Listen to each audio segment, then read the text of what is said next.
विज्ञान की क्लास में आप सभी का स्वागत है। बच्चों, आज आप इकाई संख्या 2 पाठ संख्या 4 कुछ सामान्य रोगों के बारे में पढ़ेंगे। तो हमने आपके लिए रोगों से संबंधित कुछ जानकारियाँ लिए हैं जो आपके स्क्रीन पर पॉइंट वाइज दिख रहा होगा, और हमने आपको रोगों के बारे में समझाने के लिए इन पॉइंटों को लिया है, और आप भी इस पॉइंट के द्वारा समझने की कोशिश कीजिएगा। और इस पॉइंट में आपको यह बताया जाएगा कि रोग कैसे होता है, किनके द्वारा होता है, तो आप समझने का प्रयास करिएगा। आइए, पहले पॉइंट में आपको बताया जाता है कि रोग मानव शरीर के किसी अंग द्वारा असामान्य कार्य है। दूसरा पॉइंट, रोग के बहुत से विभिन्न कारण होते हैं। तीसरा पॉइंट, कुपोषण के कारण अल्पहीनता रोग उत्पन्न होता है। ठीक उसी प्रकार चौथे पॉइंट में आपको यह बताया जाता है कि शरीर द्वारा किसी एंजाइम या हार्मोन्स उत्पादन की असफलता के कारण भी रोग पैदा होता है। पांचवें में, सूक्ष्म जीवों द्वारा भी रोग उत्पन्न होता है। हमारे आसपास बहुत से विभिन्न प्रकार के सूक्ष्म जीव पाए जाते हैं। इसमें कुछ सूक्ष्म जीव हमारे लिए बहुत लाभदायक होते हैं। वे हमारे लिए इतने लाभदायक हैं जितना वायु, जल और वृक्ष। ठीक उसी प्रकार आपको छठवें पॉइंट में बताया जाता है कि बहुत से सूक्ष्म जीव हमारे लिए हानिकारक हैं, जो वनस्पति, ऊतकों, मनुष्यों में रोग उत्पन्न करते हैं। सातवें पॉइंट को आप यह बताता है कि ये सूक्ष्म जीव रोग उत्पन्न करने वाले या रोग पैदा करने वाले सूक्ष्म जीव कहलाते हैं। और आठवें पॉइंट में यह बताता है कि रोग उत्पन्न करने वाले सूक्ष्म जीवों के लिए शब्द जो रखा गया है उसका नाम है रोगाणु शब्द। यानी आपको हम इस प्रकार से बताते हैं कि सूक्ष्म जीवों के लिए, यानी वे सूक्ष्म जीव जो रोग उत्पन्न करते हैं तो उनको हम लोग क्या कहते हैं, पैथोजन कहते हैं, यानी रोगाणु के नाम से जानते हैं। उसी प्रकार 9वें पॉइंट में आपको यह बताया गया है कि विषाणु, जीवाणु, कवक, प्रोटोजोआ सभी रोगाणु है। तो आपने सूक्ष्म जीवों के बारे में पढ़ा होगा कि सूक्ष्म जीव कितने प्रकार के होते हैं। तो यहाँ पर आपको स्क्रीन पर दिख रहा है विषाणु, कवक, जीवाणु और प्रोटोजोआ। एक सवाल नहीं दिख रहा है, लेकिन आप समझ गए होंगे कि यहाँ पर सूक्ष्म जीवों के प्रकार को दिया गया है।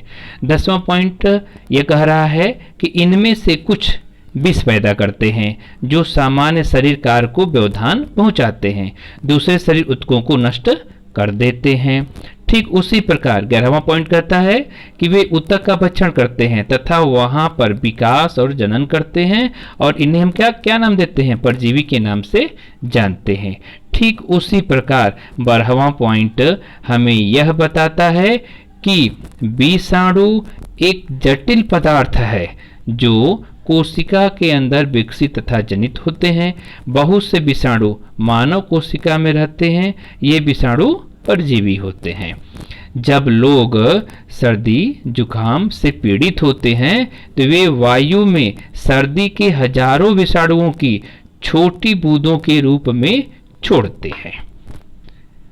आप 13वें पॉइंट में ये देखेंगे कि विषाणु, यानी 13वां पॉइंट आपको क्या बताता है, 13वां पॉइंट आपको यही बताता है कि विषाणु वायु में धूल के कणों में मिल जाते हैं तथा इधर उधर छितरा जाते हैं। वे दूसरे वस्तुओं से भी चिपक जाते हैं।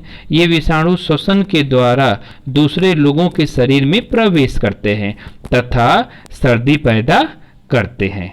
ठीक उसी प्रकार आप 14वें पॉइंट में पाएंगे कि जीवाणु अकोशिकीय जीव हैं जिसमें केंद्र नहीं होता है, वे भी रोग उत्पन्न करते हैं। ठीक उसी प्रकार आप 15वें पॉइंट में पाएंगे कि जीवाणुओं द्वारा उत्पन्न रोग जैसे प्लेग, टिटनस, टीबी और वाटुलिज्म है। 16वां पॉइंट आपको यह बताता है कि प्रोटोजोआ भी मलेरिया, डिसेंट्री या अमीबी पेचिस अफ्रीकन निद्रा रोग उत्पन्न करता है। अमीबा पेचिस दूषित भोजन या जल के पाचन से इंट अमीबा द्वारा होता है। ठीक उसी प्रकार 17वां पॉइंट आपको यह बताता है कि मलेरिया तथा निद्रा रोग मादा एनाफिलीज मच्छर तथा सीसी मच्छर के काटने से उत्पन्न होता है। तो आपने रोगों की जानकारियां प्राप्त कर ली। अब आप जानिए कि संक्रमित रोग कौन कौन से होते हैं।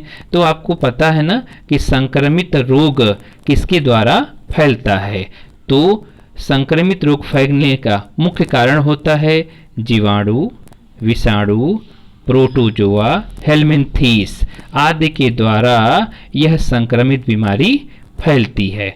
अब संक्रमित बीमारी फैलने से निम्नलिखित रोग होते हैं। इन रोगों को आप स्क्रीन पर देख सकते हैं। आपको एक बात और हम बताना चाहते हैं कि जीव द्वारा यानी आप समझ सकते हैं कि जीव द्वारा जो रोग उत्पन्न होते हैं उन्हें हम रोगाणु या पैथोजन कहते हैं। आपको ये भी मालूम है कि सूक्ष्म जीवों का प्रवेश द्वार यानी हमारे शरीर में सूक्ष्म जीवों का प्रवेश द्वार का माध्यम क्या है। तो पहला माध्यम है वायु के द्वारा, जल के द्वारा, भोजन के द्वारा और स्किन के द्वारा ये हमारे शरीर में प्रवेश करते हैं।